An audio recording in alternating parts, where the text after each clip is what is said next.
This is a true story. The reconstructions are based on original cockpit voice recordings.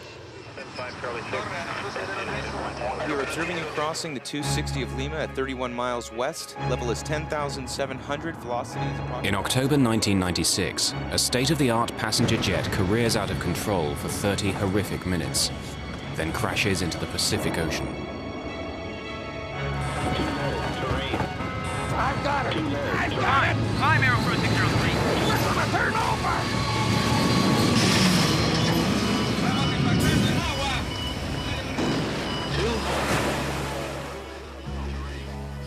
At the time, no one understands how this could happen.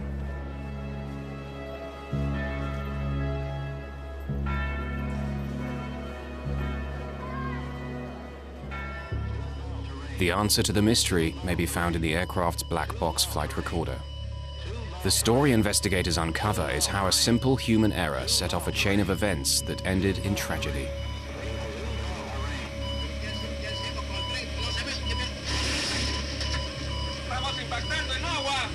$2 of American money brought down a $75 million aircraft and killed 70 people.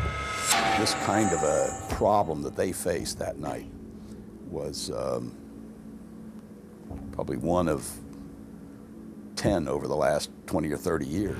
You never lose hope immediately. You know, it takes time for you to get to that point that you will accept the fact that there's no people that got out of their life. We're gonna turn over!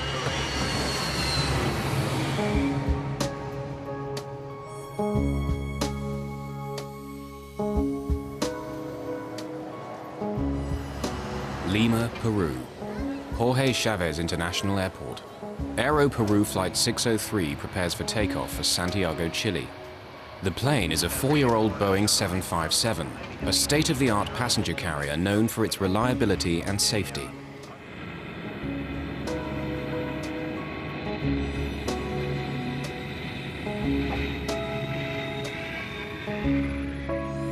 Aero Peru's Flight 603 is flown by two of the national airline's best pilots, Captain Eric Shriver, 58, and First Officer David Fernandez, 42.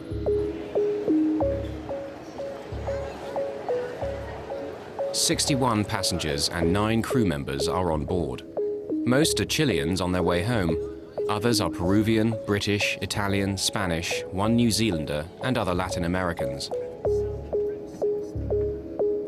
Among them are the brother-in-law and a close friend of Mexican businessman Monas Albert. Our companies do business in South America. We export, and every so often we will go to see our clients. And on this trip, Kenny and Abraham went to see some clients in Peru and in Chile.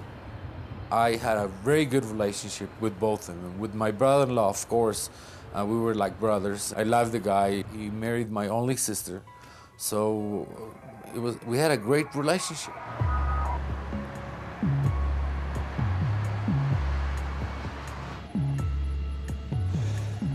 Checklists are complete. First Officer Fernandez calls the tower. Lima Tower, Aero Peru 603, runway 15, ready for takeoff. Aero Crew 603, use noise abatement. Wind calm, ready for takeoff on runway 15. 1515, transponder. Flaps 15, takeoff briefing complete.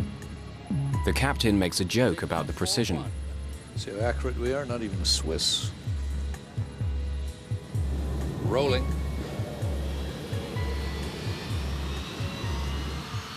The Aero Peru 757 is among a new generation of computer-controlled aircraft in which pilots are trained to rely on a central data system that's designed to reduce errors, both mechanical and human.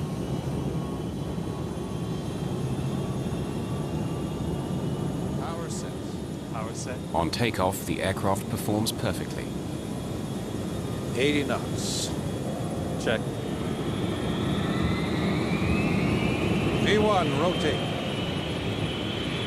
V2.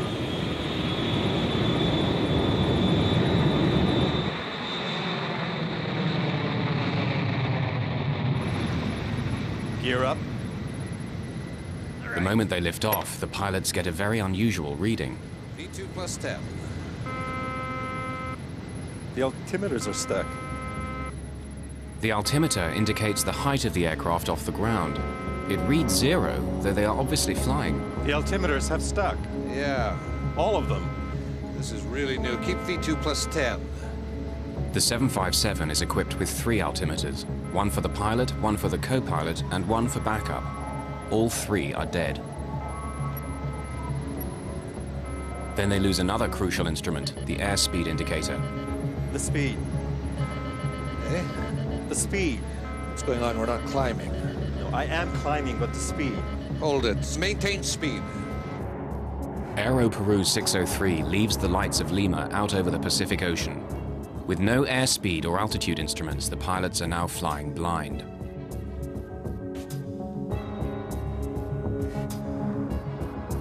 The air traffic control tower in Lima maintains contact with the aircraft, noting its altitude and course.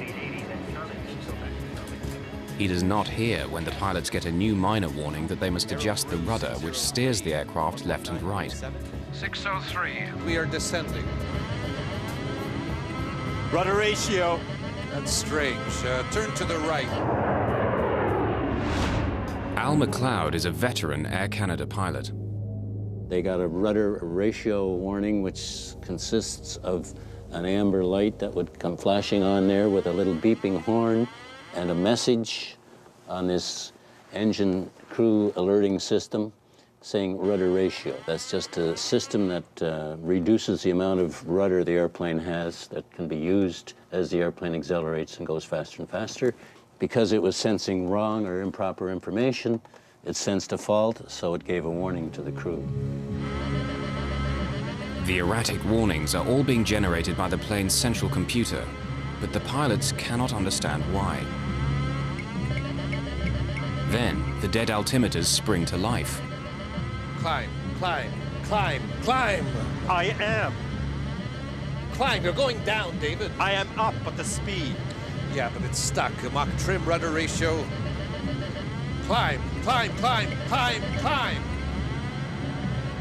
Set heading 100.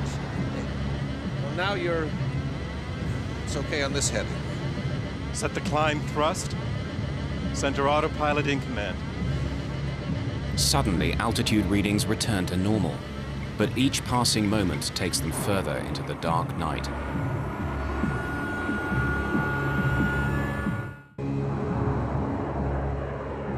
Captain Shriver tries to engage the autopilot to give them time to think. There is no command. The speed is better now. The autopilot requires identical data from 2 of the aircraft's 3 flight-controlled computers. But Shriver's instrument readings are so different from those of Fernandez, the autopilot disengages. Then another alert. Mach trim, Mach trim. Mach trim indicates that the plane is not flying in a level position, and yet the 757 seems to be flying normally. Let's go to basic instruments. Everything's going to hell. Mach speed trim is a system that trims the airplane. It changes the angle of the horizontal stabilizer in the back end of the airplane, and that has to be changed as the airplane accelerates to a higher speed. It was getting false indications, so they got a warning that they had an overspeed, which of course they didn't. That warning would consist of, again, the master caution and a master warning, which is a red light associated with an oral warning as well. Despite confusing warnings and no autopilot, the aircraft is controllable. If necessary, Shriver could keep the plane aloft for hours. He decides to land. He instructs his first officer, Fernandez, to declare an emergency. We are in an emergency. Aero Peru 603, Lima. We are declaring an emergency. We have no basic instruments, no altimeter, no airspeed indicator. Declaring emergency. Receive. Altitude? We don't have. We're up to 1,000 feet, approximately 1,700. 603. Confirm if possible if you can change your frequency to 119.7 to make sure you can receive radar instructions. Just 60 kilometers from Lima, the pilots of Aero Peru Flight 603 are flying without instruments and hoping the tower can help bring them down alive.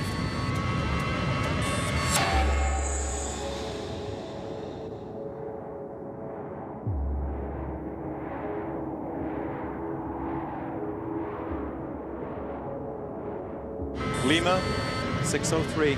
Aero Peru 603, Lima. We request vectors for ILS. Runway 15. They seek the runway with the help of a guidance transmitter called the Instrument Landing System, or ILS.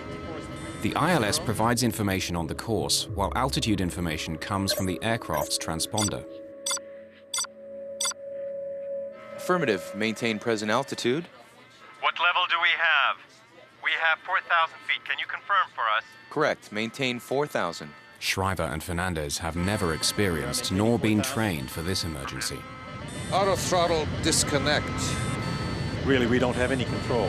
We don't have any control, not even the basics. Let's see. Check everything. The airplane was controllable, but you first have to diagnose what's wrong. And it's very easy from 20/20 hindsight, sitting here in a chair on a nice sunny day, to say, this is what he should have done. But in the cold, dark night with bells and whistles going off, it's very difficult to analyze conflicting information that you're getting. This kind of a problem that they faced that night was probably one of 10 over the last 20 or 30 years that has been similar to this.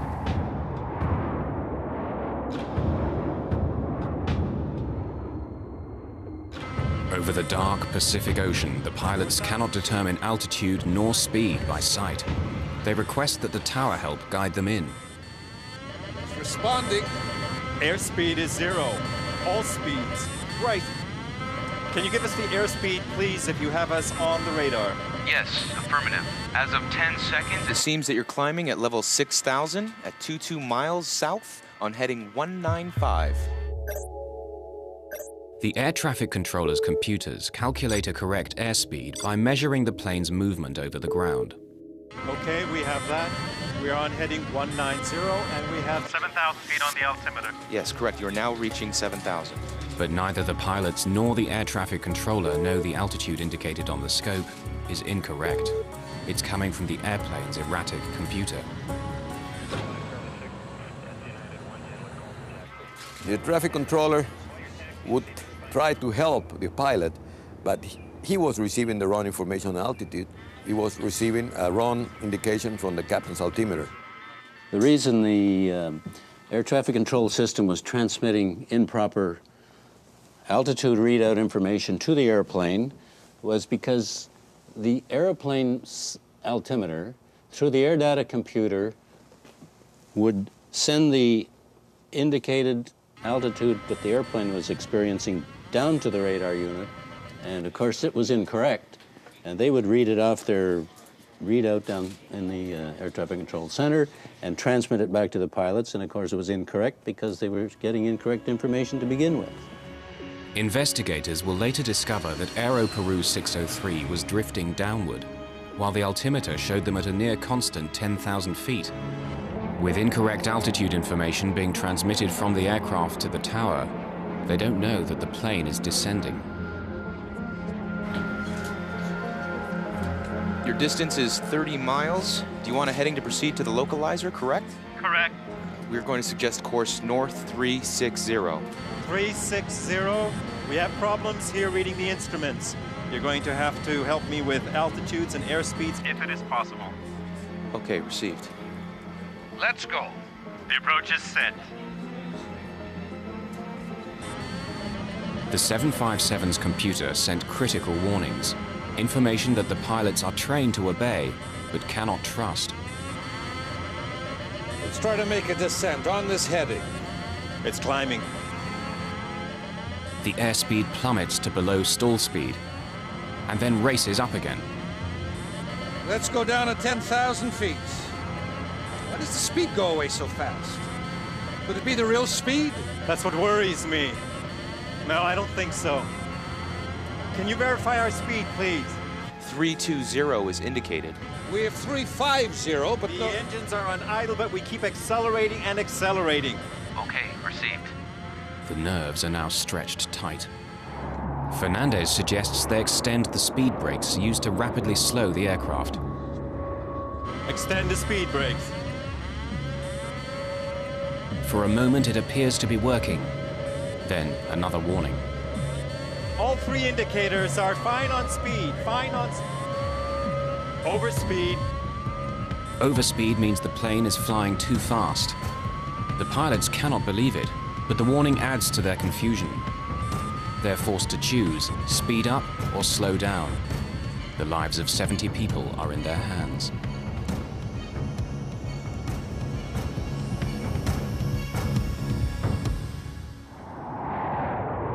"15 minutes have passed since takeoff. Then the computerized brain of Aero Peru Flight 603 sends another burst of contradictory warnings. Rudder ratio. can't be. Nothing's disconnecting. All engine instruments are okay.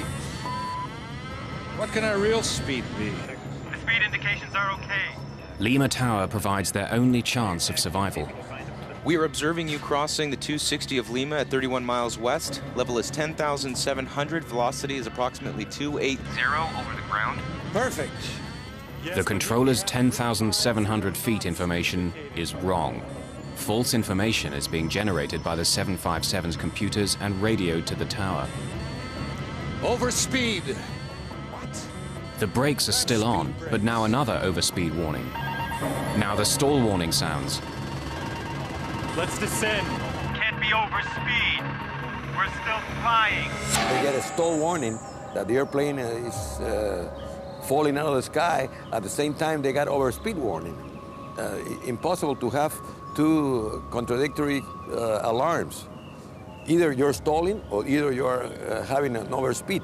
So that created more confusion. Really, this problem has never happened before. It was a new emergency. In aviation, you always figure, what's going to kill me? What is the critical thing? Let's take care of that first, and then we'll take care of the other lesser issues later on. When you get stall warning or when you get an overspeed indication, you need to pay attention to those immediately. In this case, they were getting both a stall warning and an overspeed. Well, which is right? First Officer David Fernandez finally realizes that the odds are against a safe landing. We request, is there any plane that can take off and rescue us? Acknowledged. Rescue has been alerted. Any plane in the area to guide us? An Aero Peru that may be in the area. Anybody? No, don't say anything like that. Yes, because right now we are in a stall. The stick shaker starts vibrating violently, indicating the 757 is going too slow and will fall from the sky. Aero Peru 603. We have a 707 that is leaving for Putuel. We will advise him. We are not in a stall. It's a false alarm. Shriver's airspeed indicator reads 350 knots, well above stall speed. No, we have stick shaker. It has to be. But even with speed brakes and everything, we're maintaining 9,500 feet. Why aren't we getting the same reading? When the airplane is slowed up to a point in the air that it can no longer sustain itself in flight, it stalls. The wing stalls or stops flying. There's a warning system built into the airplane that tells the pilots when that's happening. It's known as a stick shaker, along with a voice warning, which we just heard. When the stick shaker goes off because the airplane is slowed down too much, you get a warning like this, where the control column is shaking and vibrating, along with the voice warning saying that the airplane is stalling, and of course the pilots would go into the aircraft stall recovery procedure at that point. The pilots fail in their attempt at a landing. The best hope now is that another aircraft can get airborne in time to guide the 757 back to the airport. To have another aircraft come alongside and formate, or you formate on it, would have been one way of recovering from this abnormal situation. However, we must remember that the flight was at night and darkness. The pilots may or may not have had any formation flying training, but that would have been one way to resolve the problem quite well, actually. Terrain. What's happening? Too low terrain. Now the pilots receive the most terrifying warning of all. It's called the ground proximity alarm, meaning a collision with the Earth is imminent. Still, the tower tells them they are at 10,000 feet. 300. We have the terrain alarm and we're supposed to be at 10,000 feet. According to the monitor, you have 105. Too low terrain. There is no checklist for if you have these 7 or 8 warnings going off, which they did, and they couldn't shut them off. It's a very rattling experience. I could play that tape for you, and you hear those things: whoop whoop, pull up, terrain, terrain, and all of these things going off, and the stick shaker. Brrr. It's a very unnerving environment. All the computers are going crazy here. Shriver turns the airplane towards the sea, away from a possible collision with a mountain or skyscraper. Too low terrain. Too low terrain. Despite the erroneous warnings, the terrain alarm is correct. There's a system on board the aircraft, the ground proximity warning system, and it senses a rate of descent in the airplane. The irony of the situation was they were getting warnings from that saying too low, terrain, terrain, too low. That probably, in all probability, was a true warning. But because they'd been subjected to so many warnings and ongoing false warnings, and horns, bells, and whistles, that they didn't really, I don't think, react to that too seriously.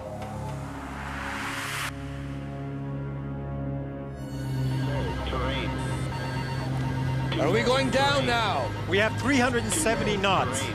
Are we descending now? We are showing the same speed. You have 200 knots Speed approximately. Speed 200 knots. 220 ground speed, reducing speed slightly. The pilots are stuck. 200 knots is precariously close to a stall speed. Damn, we're gonna stall right now. Let's go up. Let's see. Let's go up here. 2 Peruvian men grapple with a deadly situation. A computer that tells them they're going too fast, too slow, and too low, all at once.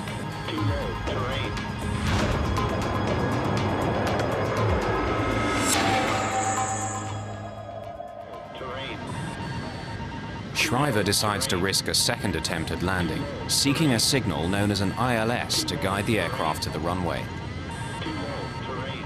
I want to try to intercept the ILS. I'm trying to descend. Lima, Aero Peru 603. We will try to intercept the ILS. Let us know if we are in. Received, Aero Peru 603. You show now level 9,700. The instruments seem to be working. For a moment, there's a glimmer of hope. This one's right. This one's okay, too. The air traffic controller aims to raise the pilot's spirits with good news. Stand by to verify speed. The 707 is about to take off. It is on taxi. Confirm our speed. It is very important we do not have any speed indications on board. How can we be flying at this speed if we're descending with engines on idle? Give me the altitude, please. Yes, you are maintaining 9,700 according to the scope, sir. 9,700? Yes, correct. What is your indicated altitude? Do you have any visual reference? 9,700, but it is indicating too low terrain. Are you sure you have us on the radar at 50 miles? Hey, look! The 370, we have 370 what? Do we lower gear? Aero Peru 603, Lima. What do we do with the gear? Suddenly, they realize the awful truth. We're hitting water! Pull it up! Climb. Climb, Aero Peru 603. If you need to, pull up.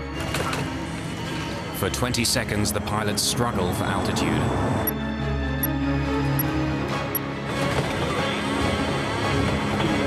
I've got it! I've got it! We're gonna turn over!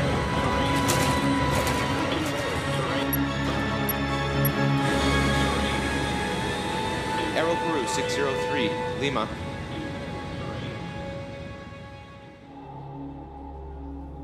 Aero Peru 603, Lima.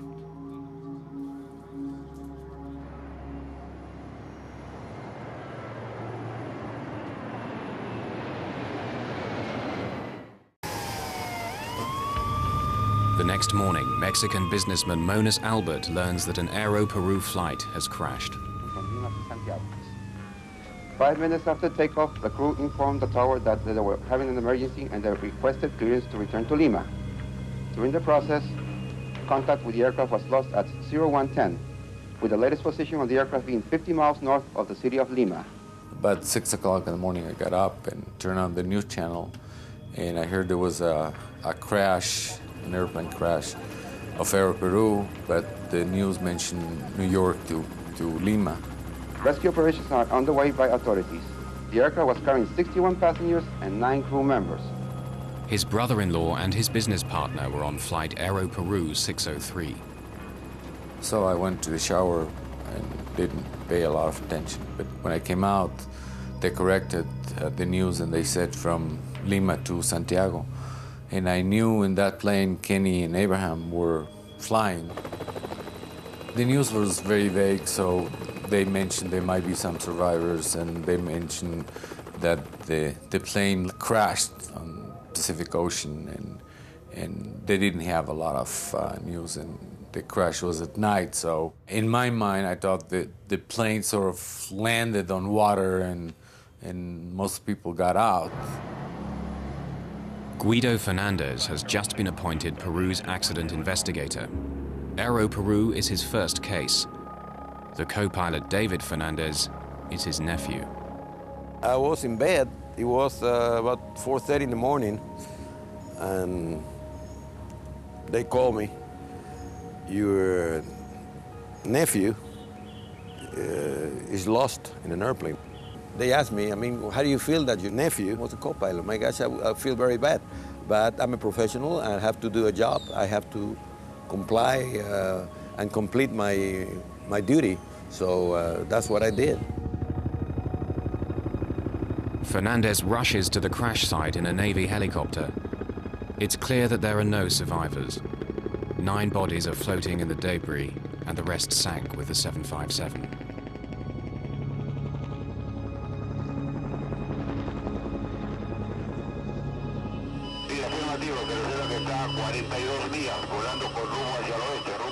Fernandez puts the awful sight and all thought of his nephew out of his mind. His job is to retrieve the aircraft's flight data and voice recorders to determine what happened. But he needs help.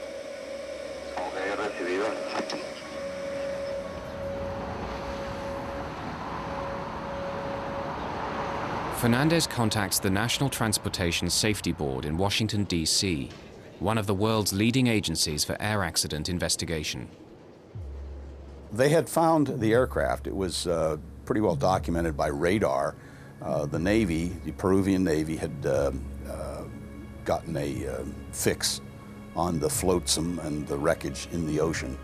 And the only thing left to do was find it on the bottom of the ocean, which they did not have the facilities for. Rodriguez flies to Lima and joins Guido Fernandez in his effort to find answers. I found out that his nephew was the first officer. I suggested that perhaps they should consider removing Captain Fernandez from the investigation because of emotional involvement and what have you. The American investigator's concerns soon vanish. He was very objective, I would say an excellent investigator, considering that it was, and not a distant nephew, it was his very close relative. He did an outstanding job. The black box in the Boeing 757 can emit a locator beacon for 30 days.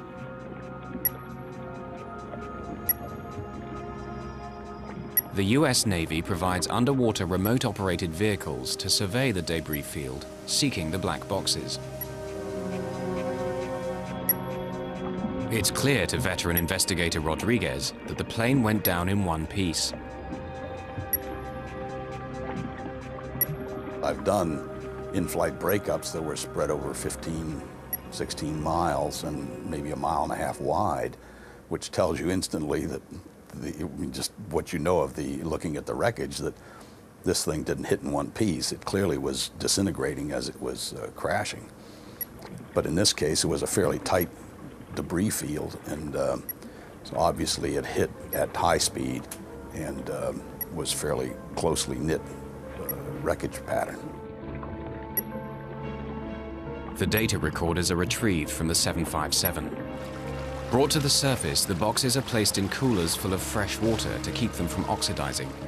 They're swept back to Washington for analysis at the NTSB.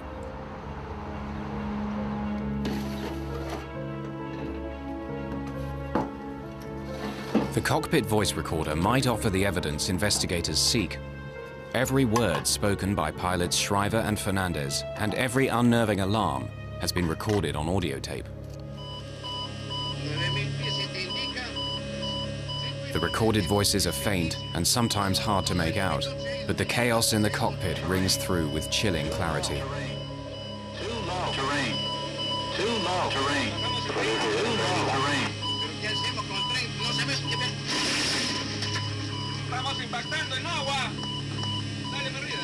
The tape is digitized into a computer and enhanced.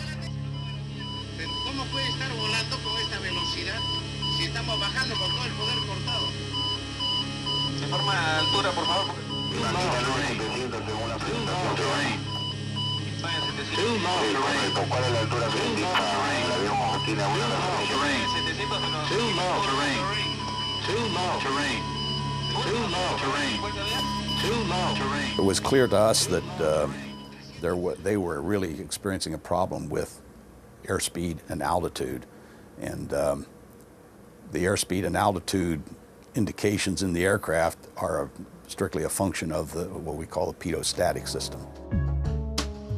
The pitot-static system is found on all aircraft, large or small. External ports measure outside air pressure to provide data on altitude and speed. If these ports are obstructed, the plane's computers generate false warnings. But why these ports would be blocked is a mystery. Robotic vehicles are deployed to find the missing piece of the puzzle. Investigators are stunned to discover that Captain Shriver's static port is completely blocked with tape.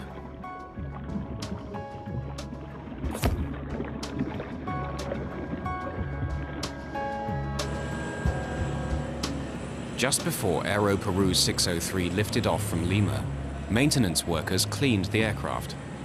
A worker covered the static ports with tape to protect them.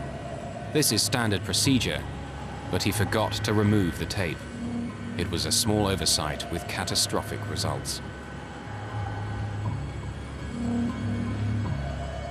The taping was never removed, and when the airplane departed and started to fly, nothing but trapped static sea level air pressure was sensed by those instruments. And as a matter of fact, the airplane was climbing up in thinner air, and the information presented on the instruments and to the air data computer was false, which generated just totally non-normal readings. The inspector who was supposed to quality check his work did not do it. And the supervisor out on the line that night was not there. He was sick, and there was a regular mechanic who was filling that role. He did not see it. And the captain or the pilot, in this case the captain did the pre-flight. They do a walk around looking for just that kind of thing. The captain did the pre-flight that night, and he did not detect it either. A little piece of paper with glue caused an accident. But the paper and the glue are not to blame. Humans are to blame, because humans use that tape in the wrong place for the wrong purpose. An accident shockingly similar to Aero Peru Flight 603 happened with another 757 just 8 months earlier. In February 1996, 189 people die when a German charter called Bergen Air crashes after takeoff near Puerto Plata in the Dominican Republic.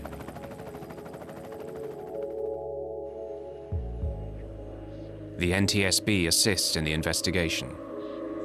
A survey of the wreckage revealed that one pitot tube, the other critical part of the pitot-static system, is blocked. As with Aero Peru 603, night is the pilot's worst enemy. The Bergen Air pilot flips the plane upside down before crashing into the sea.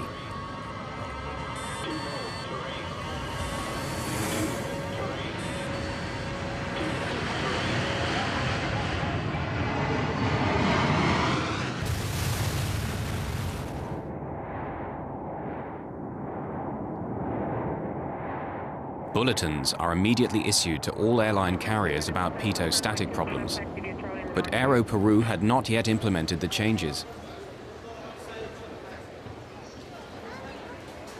The bulletins and the, let's call it the fruits of the Dominican Republic investigation of Bergen Air had not yet reached Aero Peru at the time this accident occurred. The Peruvian government very correctly made a point of that in their report on the accident, saying that they should have given more impetus to those recommendations to get them out to the industry quicker. 9,700, but it is indicating too low terrain. Even if Shriver and Fernandez had known about Bergen Air, it may not have helped them survive, given the high pressure of their situation. What? We lowered gear. It's easy to sit here in the 757 cockpit and play the Monday morning quarterback, having heard the bells and the overspeed warnings, the ground proximity warning, the stall warning. It's very easy to do that and sit here and say what I would have done being an experienced pilot. But to put yourself into the position of those two pilots that night, they were in an extremely difficult situation to fly that airplane and recover from that experience. 2 weeks after the crash, Monas Albert joins dozens of grieving families seeking the remains of his brother-in-law and his friend. He finally identifies them in a Lima morgue. I wanted to find them. I really wanted to find them. And one part of me didn't want to find them because there was this fantasy that if I don't find them, maybe they're in an island with a drink and looking at some girls dancing. I can close the chapter. I can go and take them and have them buried, and there'll be a place for the family to go and put some flowers once in a while and say, okay, my brother-in-law's here, or my dad is here, or my husband is here. Now that investigators have their answer to the mysterious loss of Aero Peru's 603, the lawsuits begin.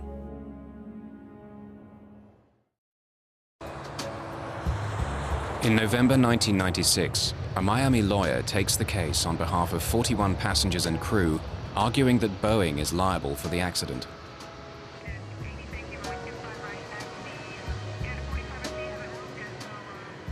Boeing has to foresee the misuse of their product.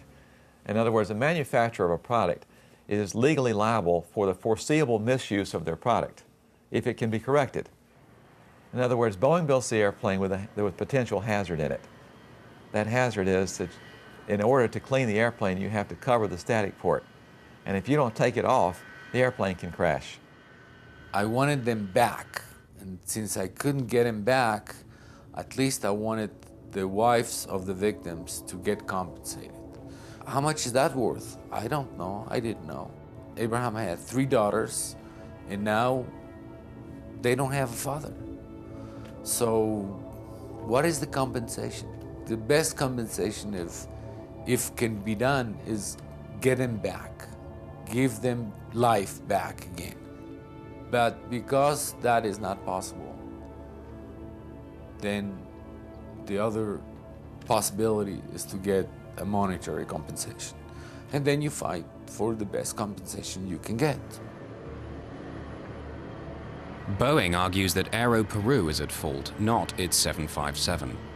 An Aero Peru worker taped the static port, which is marked with clear warnings. Boeing also blames Captain Eric Shriver. It was his job to visually inspect the aircraft before taking off. But investigator Richard Rodriguez can understand how Shriver overlooked the tape on the static port. One of the reasons is it's very high. It's about maybe 15, 17 feet up in the air. And at night with a flashlight, and this happened to be duct tape, which you're not supposed to use. They specify the tape, and it was duct tape, which is silver. so it would not distinguish itself against the background of the fuselage of the aircraft. So basically 3 or 4 people failed to detect the tape on the aircraft prior to departure. As the search for blame continues, the worker who taped the ports is jailed for negligent homicide. Lawyers, you know, sometimes they confuse matters, and they send the guy and ask people questions and ask questions, and the one that stuck the tape was the painter.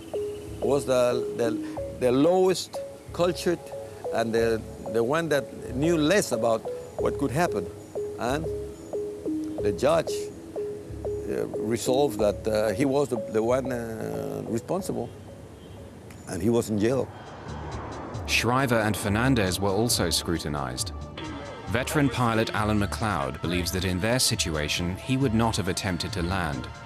He would have continued to fly for as long as he could, with the plane angled upwards slightly and the speed set just above cruise. Experience has shown that if you don't fly the airplane when you're experiencing an abnormal situation, and they certainly were, you must fly the airplane. Just concentrate on flying the airplane and get the airplane under control, first and foremost. Are we going down now? We have 370 knots. If you don't do that, the airplane's going to bite you, and you're going to end up in more serious situations. So I would fly the airplane, make sure I was able to fly it safely, if only by using the attitude direction indicator and normal power settings that I was familiar with, and then eventually work my way back and get it on the ground.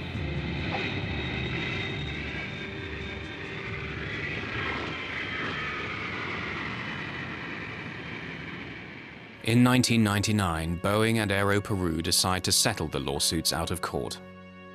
Families and loved ones received an exceptional settlement, averaging $1 million US per victim. The damages were high because of the terrible way the victims of Aero Peru died. We were able to show that a lot of the people were alive. In a crash like this, a lot of the people would survive the crash and then died of drowning. There was no question in our minds that the people suffered terrible, terrible terror and pain when this happened to them. They were horrified. They were awake. They knew what happened. The disaster helped sink Aero Peru.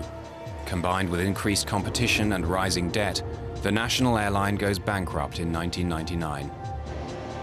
Boeing increases training on pitot-static problems and issues new regulations and approved static port covers. Since 1996, there has not been another pitot-static failure like the one on Aero Peru 603. The designers of these products, the manufacturers of the products, know that they have to take safety into account. They have to, of course, they do that because they know it's the right thing to do. But they also know that if they don't do it, there's going to be somebody watching them that's going to investigate it, that's going to find out why it happened, and that they're going to be accountable for what they do wrong. And that if they don't take into consideration safety, they're going to have to pay for it. The case is settled, and the airline industry moves on. Such is the world of commercial aviation. But it's little consolation for those whose lives were scarred forever by an insignificant piece of tape. It's suddenly, you say that guy doesn't exist anymore. It's very hard to swallow that. It's very hard to understand. And it took me a long time to accept it. So the memory is still there, and it will be there for a long time. I'm not going to let go. I don't want to let go. National Geographic Channel's 50th anniversary Kennedy season continues with Killing Kennedy, starring Rob Lowe and produced by Ridley Scott, tonight at 9.